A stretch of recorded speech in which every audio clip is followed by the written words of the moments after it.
नमस्कार बच्चों, मैं मोहम्मद साजिद, व्याख्याता Hindi, Oracle public school Dhamtari.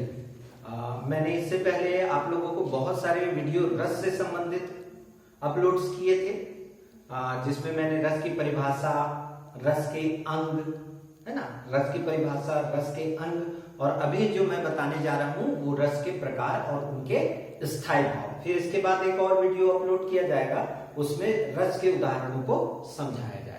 तो मेरा आग्रह है आप लोगों से कि इस वीडियो को ध्यानपूर्वक देखेंगे, सुनेंगे और जो भी जरूरी बातें लगेंगी उसको अपनी कॉपी में नोट करेंगे, है ना। तो सबसे पहला जो रस है उस रस का नाम है श्रृंगार, है ना। श्रृंगार, श्रृंगार का अर्थ होता है, देखिए यहाँ पर मैंने ब्लैक बोर्ड में लिखा है श्रृंग।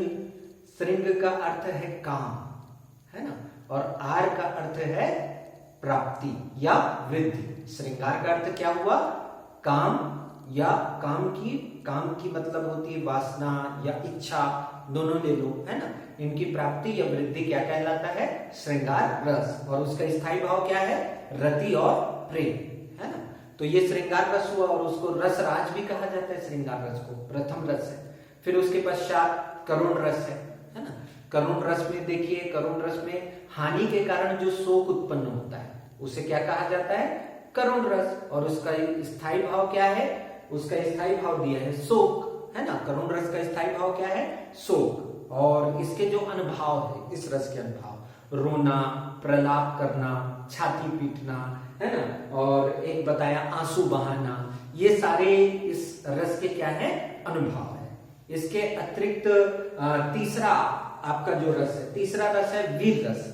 जब उत्साह नामक भाव संचारित होता है तो वहां पर क्या होता है? वीर रस होता है। तो वीर का स्थायी भाव क्या है? उत्साह, है ना। इसके बाद आता है चौथे में हास्य रस। तो हास्य रस क्या है?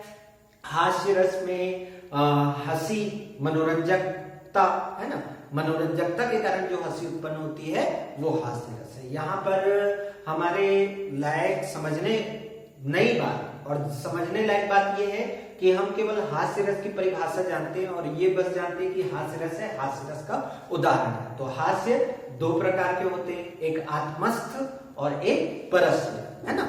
जब किसी विषय को देखकर हंसी आती है तो उसे आत्मस्थ हास्य कहते हैं, और जब किसी दूसरे को हंसते हुए देखकर हंसी आती है तो उसे परस्य हास्य कहते हैं, है ना। और इसका स्थायी भाव है हास्य। उसके पश्चात एक स्थायी भाव आता है रौद्र रस, है ना। रौद्र रस जो कि क्रोध के भाव को क्या करता है? व्यंजित करता है। और क्रोध उसका क्या है? स्थायी भाव। रौद्र रस का स्थायी भाव क्या है? क्रोध। फिर उसके पश्चात आता है भयानक रस, है ना, यानी किसी शत्रु के भय या किसी वस्तु के भय को देखकर क्या होता है? भय उत्पन्न होता है। वहां पर कौन सा रस होता है? भयानक रस। और उसका स्थायी भाव क्या है? भय, है ना। भयानक रस का स्थायी भाव क्या है? भय। इसके पश्चात आप देखिए सातवां रस जो घृणा प्रकट करे, है ना, या विभत्स प्रकट करे या विभत्सता प्रकट करे, है ना। कोई चीजें देखकर अजीब सा लगे या घिन आए तो वहां पर कौन सा रस होता है? विभत्स रस। और विभत्स का स्थायी भाव क्या है? घृणा। विभत्स का स्थायी भाव क्या है? घृणा।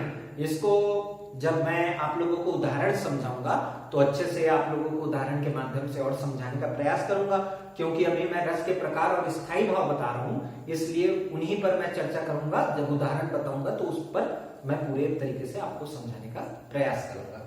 उसके पश्चात जो है विस्मय। विस्मय का अर्थ होता है आश्चर्य, है ना। जब किसी अद्भुत चीज को देखकर या आश्चर्यजनक चीज को देखकर क्या पैदा होता है? विस्मय पैदा होता है या आश्चर्य पैदा होता है। तो वहां पर कौन सा रस होता है? विस्मय या आश्चर्यजनक रस या अद्भुत रस, है ना। फिर इसके पश्चात देखिए शांत रस। शांत रस क्या है? तत्व ज्ञान, है ना। तत्व ज्ञान के बारे में बताया गया है। और वैराग्य।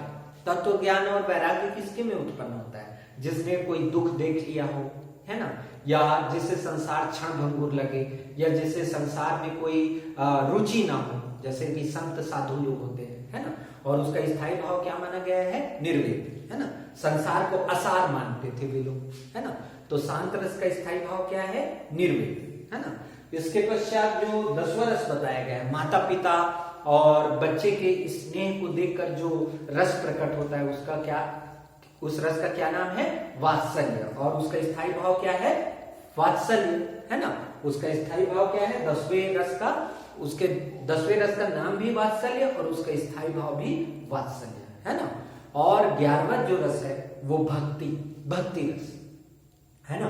भक्ति रस के बारे में बतलाया गया। देखिए, भक्ति भगवान की भक्ति, और भगवान की भक्ति कैसे की जाती है? अपना तन मन धन सब भगवान को क्या कर देना? समर्पित कर देना, उसकी पूजा करना, भगवान के समक्ष समर्पण, यानी भगवान को अपना स्वामी और स्वयं को उसका दास मानना। जैसे कि तुलसीदास जी ने है, कबीरदास जी है ना, और बहुत से कवि हैं हुए, मलुकदास जी। इन लोगों ने अपने नाम के पीछे दास क्यों लगाया? ये भी एक प्रश्न है।